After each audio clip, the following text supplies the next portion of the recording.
Videos ഇടുമ്പോൾ എൻ്റെ അടുത്ത് എല്ലാവരും ചോദിക്കാറുണ്ട് എക്സീമ മാറിയോ, എക്സീമിനെ പറ്റി ഒരു വീഡിയോ ചെയ്യണം. അപ്പോൾ എന്റെ മോനാണ് എക്സീമ ഉള്ളത്.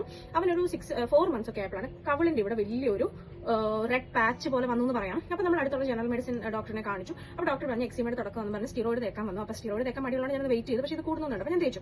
പിന്നെ അത് കഴിഞ്ഞപ്പോൾ ഒരു കൊച്ചു ചൊറിച്ചിലോ എന്ന് വെച്ചാൽ ദേഹം മൊത്തം ചൊറിച്ചിലോ. എന്നിട്ട് ഇതിങ്ങനെ പൊള്ളുന്ന പോലെ ആവും. പിന്നെ അങ്ങ് ചോര വരും പുതയ്ക്കുന്ന തുണിയിലും ഡ്രസ്സിലും ഒക്കെ. പിന്നെ നമുക്ക് ചൊറിച്ചിൽ കണ്ടിരിക്കാൻ പറ്റില്ല. ഉറങ്ങുമ്പോഴെല്ലാം ഞാൻ കൊച്ചിന് ചൊറിഞ്ഞ് കൊടുത്തോണ്ടിരിക്കാം.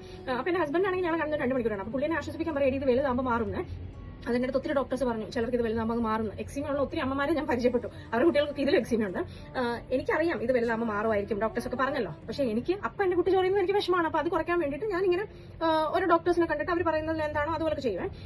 അപ്പോൾ ഞാൻ ഓരോ ട്രീറ്റ്മെന്റ് ഞാൻ ചെയ്തത് പറയാം. ഞാൻ അലോപ്പതി പോയപ്പോൾ ഡോക്ടർ ഇടയ്ക്ക് ആന്റിബയോട്ടിക് ക്രീം തരും, ഇടയ്ക്ക് സ്റ്റിറോയിഡ് തരും, തേക്കാൻ തരുവേ. പിന്നെ മോയ്സ്ചറൈസ് ചെയ്യുക എന്നുള്ളതാണ് ഇമ്പോർട്ടന്റ്. അപ്പോൾ അതിന് അൾട്രാസോഫ്റ്റ്, ഡെർമാഡിയോ, അവീനോ. ഇതിൽ അൾട്രാസോഫ്റ്റ് ആണ് മീക്കയ്ക്ക് നല്ലപോലെ പറ്റിയത്.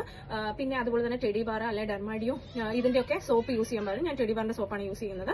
പിന്നെ ഡാഫിയയുടെ ഷാമ്പു യൂസ് ചെയ്യാൻ പറഞ്ഞു. 1 മിനിറ്റ് തലയിൽ വെച്ചിട്ട് കഴുകിക്കളയാന്ന് പറഞ്ഞു. അതുപോലെ തന്നെ തണുത്ത വെള്ളത്തിൽ അല്ലെ വെള്ളത്തിൽ കുറേ സമയം കുഞ്ഞിനെ ഇരുത്തരുത്. പിന്നെ കുളിപ്പിച്ച് കഴിഞ്ഞാൽ ഇങ്ങനെ തോർത്തരുത്, ഒപ്പിയെടുക്കുക.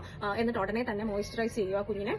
ഞാൻ അതുപോലെ തന്നെ നല്ലപോലെ വെളിച്ചെണ്ണ ഇടയ്ക്കിടയ്ക്ക് ഫുൾ ടൈം മീക്ക മോയ്സ്ചറൈസ് ചെയ്തിരിക്കുവാണ്. ഞാൻ എപ്പോഴും ഒന്നെങ്കിൽ വെളിച്ചെണ്ണ തേച്ചോണ്ടിരിക്കും, അല്ലെ ക്രീം തേച്ചോണ്ടിരിക്കും അങ്ങനെ. പിന്നെ ആയുർവേദത്തിൽ ഞാൻ പോയപ്പോൾ ഡോക്ടർ പറഞ്ഞത് ചൂടുള്ള ആഹാരം ഒഴിവാക്കുക എന്നുള്ളതാണ്. ഫെർമെന്റ് ചെയ്തിട്ടുള്ള അപ്പം, പിന്നെ ദോശ, ഉഴുന്നടങ്ങിയിട്ടുള്ള വട, ചിക്കൻ, മുട്ട.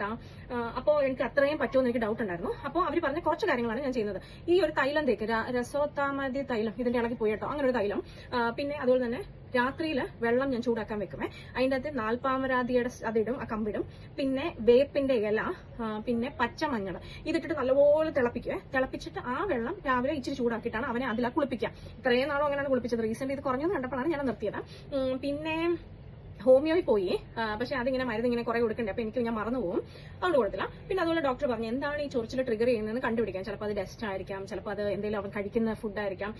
പിന്നെ അവന് പീനട്ട് അലർജി ഉണ്ട് കേട്ടോ. അപ്പോൾ അതിനൊരു അലർജിയുടെ മെഡിസിൻ ഉണ്ട്. ഒരുപാട് രാത്രി കിടന്ന് ചൊറിയുമ്പോൾ ഞാൻ അത് കൊടുക്കാറുണ്ട്. എന്റെ ഓർമ്മയിൽ ഇതൊക്കെയാണ് ഞാൻ ചെയ്തത്. പക്ഷേ ഇതൊക്കെ ചെയ്തുകൊണ്ട് എല്ലാ കുട്ടികൾക്കും കുറയണം എന്നില്ല. ചില കുട്ടികൾക്ക് ഇത് ചെയ്താൽ ആവണം എന്നില്ല കുറയുന്നത്.